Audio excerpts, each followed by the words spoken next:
So today here we have Tim Elliott, who's a speaker, facilitator and podcaster with over 25 years of working with strategic creativity. Tim has a wealth of knowledge, experience and ideas to share on branding, strategy, culture and marketing. And today he's going to be talking about the 3 pillars of effective marketing. Thank you. Hi, everybody. I'm going to spend a little time today exploring the world of effective communication. But first today, let me set the scene why this is important for sustainable and responsible businesses.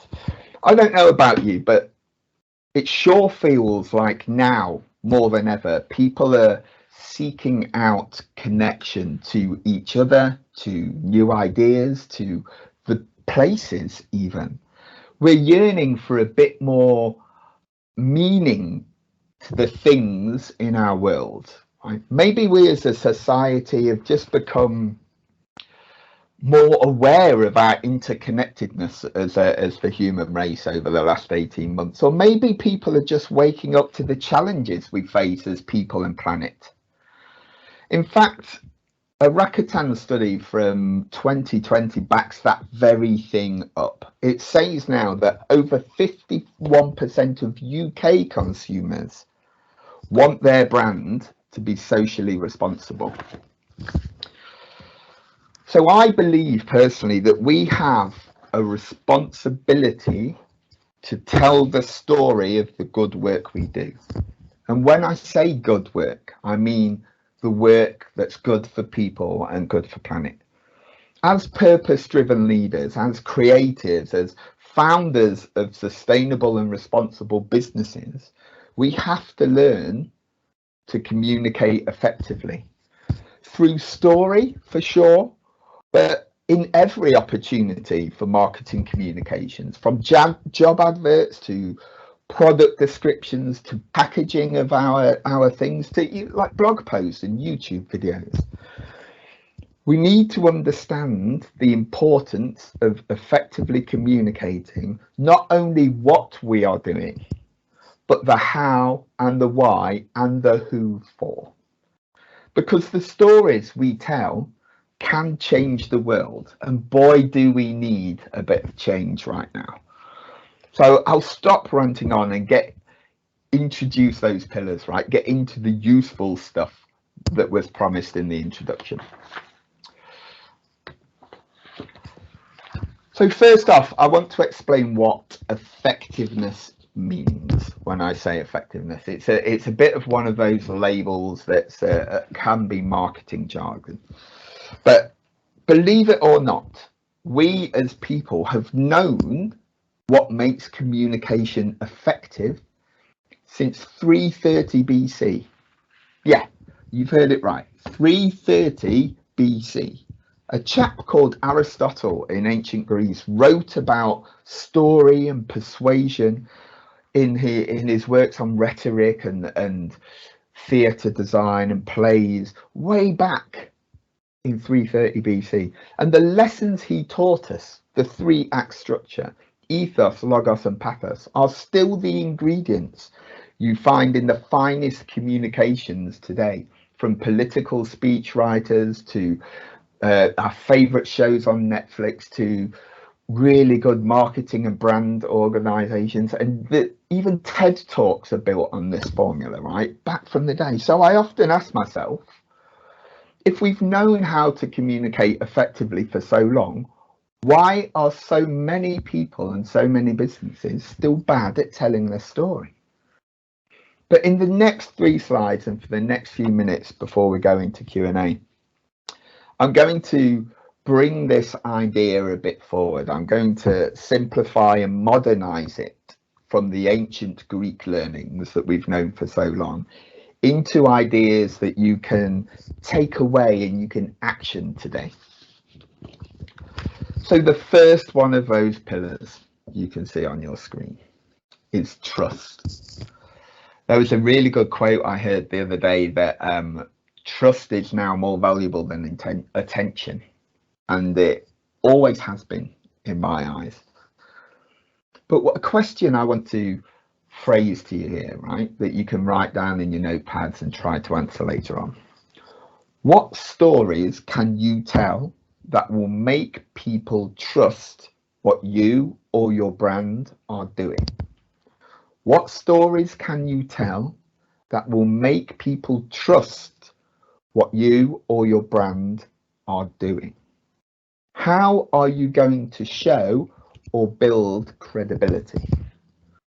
What customer stories can you tell that show you can prove what you say is true in your marketing, in your communications, in your propositions? And it's not just greenwashing, right? It's not just showing that you're jumping on the woke train. It's proving that you're doing good work and for the right reasons. Both truth and proof are super powerful in today's economy, and they're one of the foundational pillars that help drive action and choice and decision in the people we choose to serve, in the audiences, in the customers we try and reach, whether that's stakeholders, government people, just normal consumers, B2B. We need trust in able to choose you. So why do you exist beyond making money? Think about your origin story. I hope out there's a few superheroes, right? A few superhero fans that understand what an origin story is. But help us understand your motivations and your reasons to get to where you are today, for starting this responsible business you have, right? Because we need to believe that it's true. We need to believe that foundational part. So the first foundation, right, the first of three pillars is trust. Number two, think. So time to write this down again. What stories can you tell that make people think? What stories can you tell about the work you do that make people think? What questions can you ask that stops them in their tracks, or at very least stops them scrolling for a few seconds on their phone? Can you challenge the beliefs or perceptions of your audience, or the status quo of an industry or a company even? Are there immovable truths or facts or your own lived experiences of which prove that the idea you want to put into the world, the thing you're trying to communicate, is a good one? What can you teach or educate your audience on? What do they need to truly understand? A lot of problem with communication today, and I see a lot of it, it's kind of my job, right? It's that it just farms out, it just distributes knowledge and information. But we know from experience that knowledge and information alone don't drive action. Understanding does. And understanding comes from narrative, comes from depth and challenge, and the context that we give around this knowledge, information, and data, which helps the audience understand. If they understand, they can take action, they can stop. It will make them think. But the data, the information, the knowledge isn't enough on its own. We need to justify that. We need to add context. And the easiest way we do that is through adding depth and narrative and story to why this thing matters to us and the people we choose to serve. So that's number two, already flying through these three pillars. On to the final one. And it's a case of last but not least by any measure. Feel is probably the most important thing. So what stories can you tell that make people feel something? What stories can you tell that make people feel something about the good work your brand, your business, your company, yourself is doing? And why should they care? What emotion is that you want people to feel and associate with your brand? What emotion will drive them to action? Is it peace of mind? Is it comfort? Is it anger? Is it disappointment? Is it happiness? Is it humor? How are you going to show that in the language that you use to communicate your business? How are you going to show that in visual communication? You will be surprised that I'm pretty sure it's over 60% of the information we consume, right, of the communication bits that we consume as humans, is visual. Right, so not text driven. So images, fonts, posters, video, audio, that sort of thing. How are you going to facilitate that?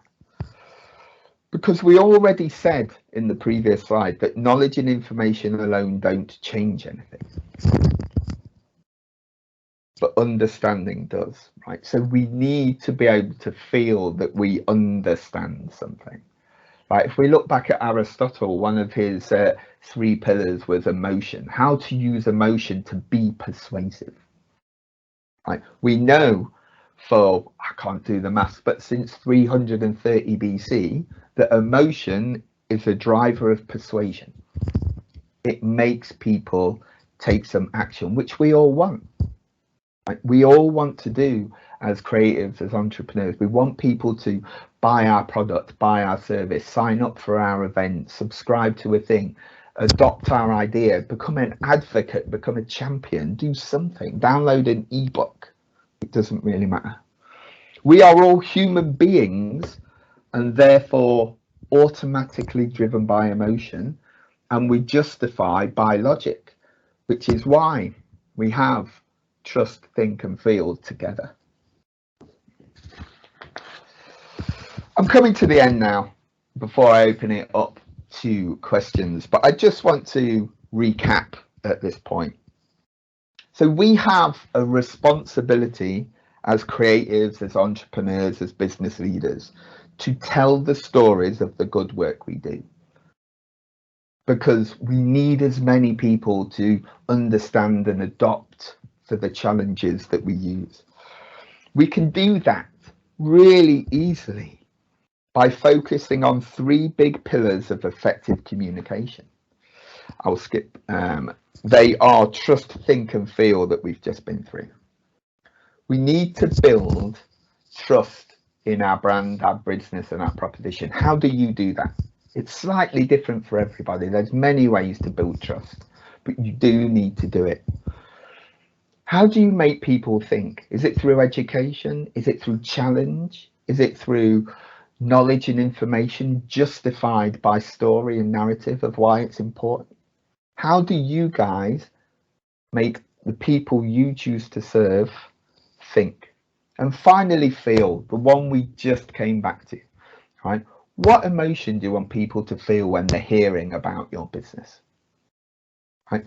We are human beings driven by emotion. It's scientific. It's how our actual brains work.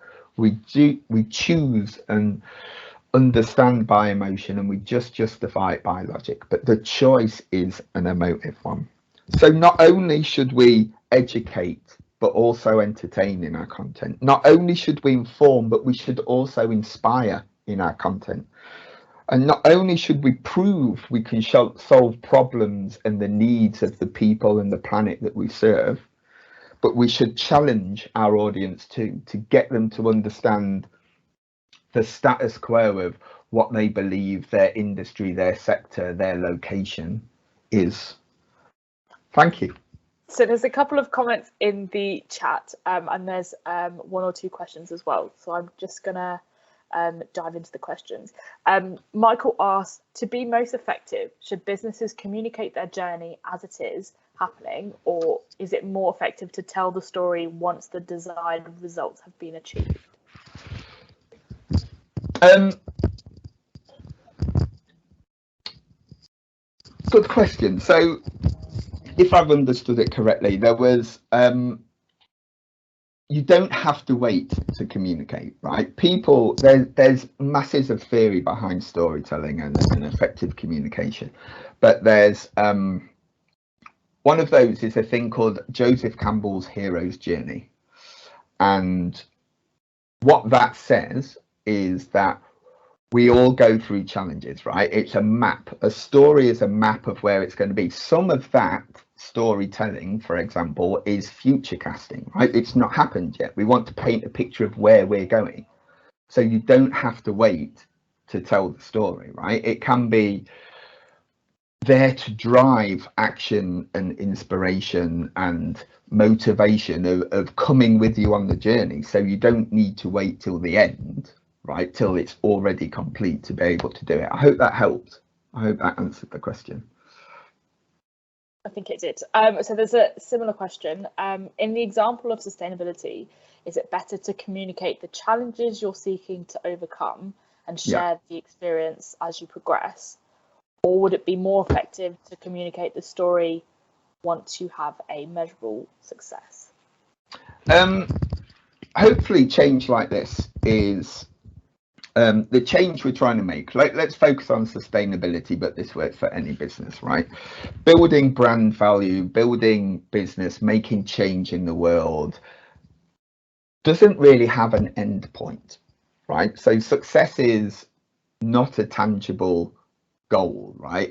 It's the continuation, right? It's the legacy that we leave, right? So you want people to come on that journey with you, I would say, right? To come on that journey with you and the story. The way you do that, the way you communicate, the way you drive community and connection to your customers, right, and get loyal customers who buy off you and choose you every time, is through communication and storytelling and getting them to like kind of that old-fashioned know, like and trust you, right? And that's not an end goal, right? You don't want to, it's not a once upon a time I built a business, it was awesome, we had loads of success story, because that's not any useful to anybody apart from if you're a student studying successful businesses, right? How they've done it, right? It's like the infinite game, as Simon Sinek would say, right? We want to continually tell the story, continually develop. It doesn't have an end point. It changes and gets added to every day, every week you work on your brand. Thank you. That's really, really interesting. Was there any other questions from the audience? Feel free to shout out or drop it in the chat. Can I ask my I question? put one in. Sorry, go on. So my question was around a phrase I've heard you say before, Tim, which is good enough is no longer good enough. And earlier you talked about stopping people in their tracks. Yeah. This really isn't easy to actually create compelling people stop, people think, people feel communication. Can you say a little bit more about why good enough is no longer good enough? Oh God, I can say a lot about that, Tobias, actually, but I know we haven't really got time. For the history of, like, I've been in this game for like 25 years, and for the history of understanding what makes a brand and a business effective comes down to two main things, right? And it's differentiation and distinctiveness. This world that we inhabit is designed to make us conform, right, and comply and be the same, right? Because it's easy to be the same as everybody else, right? There's a time, but the value, right, the companies that make a difference, that change stuff, are different from the others, and understand why they're different, and honestly they don't care, right? It's a good thing, right? There's so many people trying to appeal to the masses that if you're different, you are automatically in a less competitive venue, right? And I'm not saying being remarkable or being different is you have to do something ridiculously mad like Elon Musk and build rockets that go to Mars, right?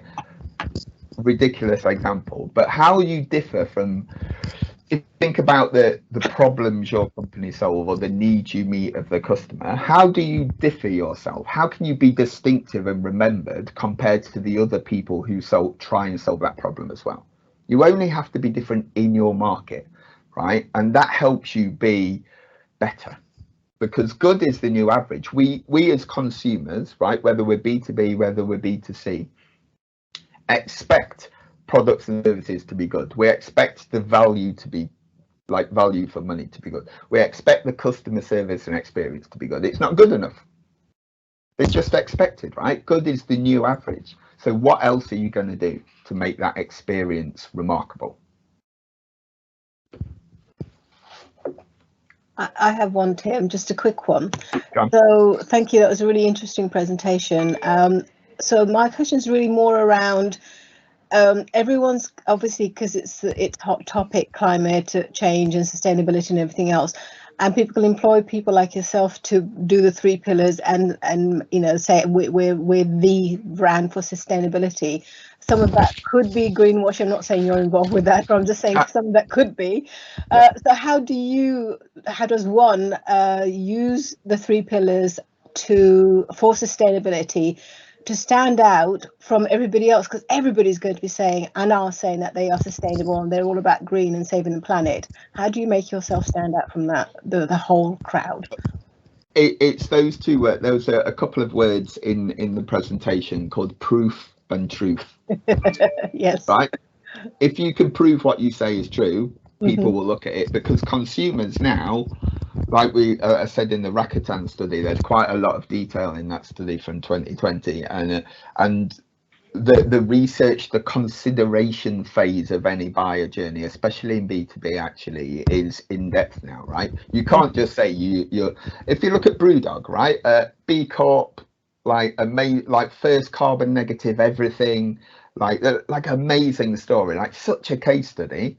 People have gone back and said they didn't treat their people well in the early, like, hyper growth days, right? And it's come back to bite them, right? So they're going, look, we are an amazing company, and they do 99% of things properly well. But this thing has come back, and now they are struggling with truth, right? So, not to go down this rabbit hole, but truth is a really interesting area, right? There's objective truth, which is scientific truth, which is a fact, right? You can choose to believe it's true or not. That's up to you, right? And there's lots of fact about sustainability and climate and social change and stuff like that. Or there's the subjective truth, which is your lived experience, right? Your beliefs, your notions that then drive, if you think about it as values, then will drive your actions as a brand, as a company. They're your truth, right? They're not maybe factual truth, but you've got to focus on truth. And that's like, trust was a good 10-minute version of what we could talk about today, because truth is a big thing. But it's that. I hope that helped. That does, Def. That was really good, because that, if you add all 5 things as the 5 pillars, then it works really well. Yeah. Thank you. Thank you. There's just been a really interesting comment. It's not a question, but I think it'd be worth mentioning, and then if you've got any comments to add to it. There's also been a big issue that I can hear from my clients, which is that they are now becoming emotionally detached from the word sustainability because of its overuse and the fact that it's thrown around into every conversation.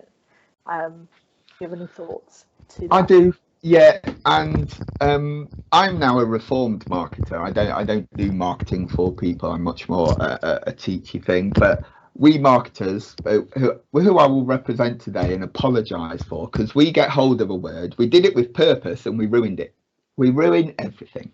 And we got hold of sustainability, and now you can have flipping sustainable Facebook ad campaigns, and we do it for everything that seems to be popular, right? It's a lot of a job, and it just dilutes the original meaning, right? It dilutes the original meaning. So that happens with purpose-driven companies, with everything, even though there's now economic value, like proven economic value and growth teams for having a purpose behind your business or brand. But the way to combat it is actually through kind of narrative. You don't have to say the word sustainability with the word sustainability, right? What is the language, the brand language that you choose to represent your business? You know, be specific, because sustainability is massive. Right? How are you being sustainable? Is it packaging? Is it circular economy? Is it recycling? Is it energy wise? Like, be specific about your brand. You will build better brand equity and better brand value if you're specific about the things you say. And sustainable and purpose driven is general and used by the people who don't truly understand the meaning behind it. So you will again stand out from that. I hope that helps, Angela. I think it was. That's a really good takeaway. Thank you. No is there any other questions from the audience?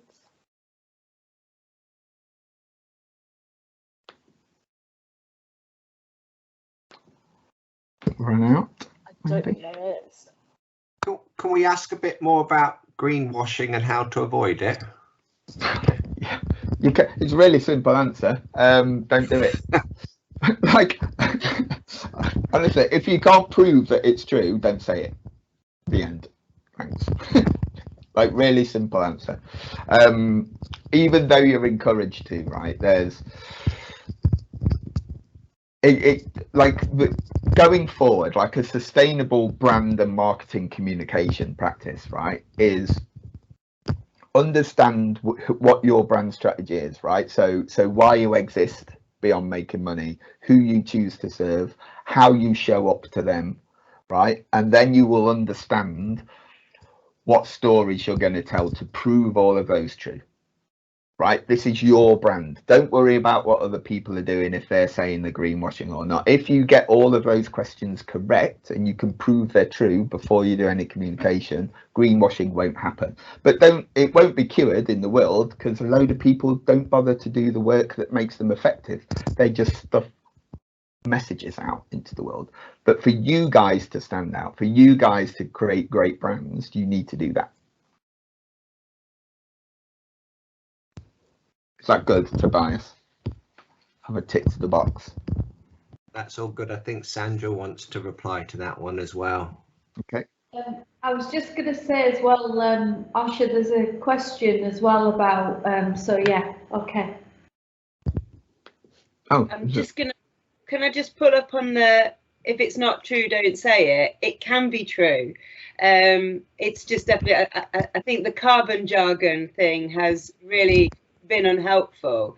The government talk about net zero, people talk about carbon neutral, BP call themselves carbon neutral, and the university could offset our scopes 1 and 2, that's less than 15% of our actual carbon emissions, for a couple of £100,000 a year without any investment, any change, anything, and call ourselves a net zero carbon neutral, because there's no definition of this, there's no and it wouldn't be accused of being greenwashing, because technically it's true, but it is. There's no integrity behind it. We're not going to do that. I'm just going to put that out there, and I would encourage anyone not to do that. So I think this is a whole area that this whole industry has come up. The veganism thing was brilliant, wasn't it? Everyone made a noise about vegans, and now you can be a successful vegan that's full of you can have a vegan diet that's full of processed food and high carbon, which is against the whole yeah. And that's communication, that's marketing genius. So how do we avoid that? Talk to me about integrity, please. Oh God. No. Wow. Exactly. I think you hit the nail on the head, really. There is, like, it's the drivers, right? The principles, the values, the integrity of the people behind the brands, the organization, and eventually the communication. Don't forget, communication is the end product, right? It's the thing we try and do. We've got to do some other, like, business building and service building before, but it's true effective brand building, right, and brand strategy is all about knowing yourself first, right? It's understanding yourself and what makes you show up in the world as you choose to do. And this is again something that 90% of people don't do, right? And that is shown by exactly what Sandra says, right? I am technically a vegan, I suppose, but I use the phrase plant-based or plant-rich diet, right? Because vegan comes with so much baggage. I don't use the word marketer now because marketing comes with so much baggage, because I don't do the stuff that you would expect marketing people to do. I do the you know, the in-depth, long-term building strategic stuff. Like it's all about the depth behind the brand, behind the communication, behind the thing. And people are waking up, right? There is more noise than ever, but people are waking up, and easy to spot stuff that's not true, that's not come from the integrity at the heart of the brand, right? And there's loads of interesting studies, but that will expedite over time, right? That will become more and more suitable over the next kind of 5-10 years, right? That people will see through brands, right? We expect there to be a lot less companies that are formed, because at the moment it's dead easy to start, but we're expecting less companies to be kind of successful, and smaller ones that can prove what they say are true is coming to the fore. So it's coming, but it's about understanding your brand strategy, right? Like who you are, how you're going to show up, and who you serve, right? And those things act as a compass. They always guide you to your true north. They're like your moral compass of a business or a brand, right? But people don't spend time doing it, or try and retrofit them when it's too kind of late.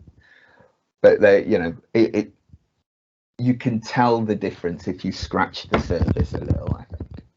But big topic and not a lot of time. Sandra. Thank you, Tim. There's 2 more questions, and then I'm going to wrap it up. Cool. So Ben has said, we like labels, and capitalism teaches marketers to jump on them. Coincidentally, I was on a Zoom prior to this, and there was a really interesting apprentice elder, a lecturer down south, who reached out to me, and we both explored and agreed that sustainability as a concept is extinct. Regeneration is what we need, and is at risk / becoming the new buzzword label. Are you feeling this? Oh God, big questions today, people. My Lord.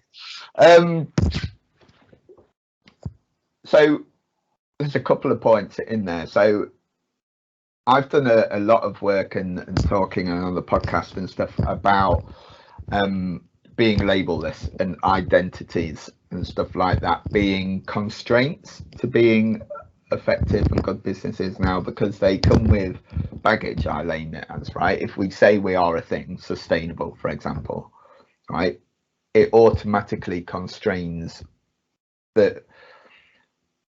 So branding and language gives, branding specifically, for example, is the meaning your customers attach to you and your offer. Whether you're an individual, a brand, an organization, doesn't really matter, right? It's that meaning, right? And the language we use is how we manage that meaning. We don't own it, we can only manage it, right? So it's our job to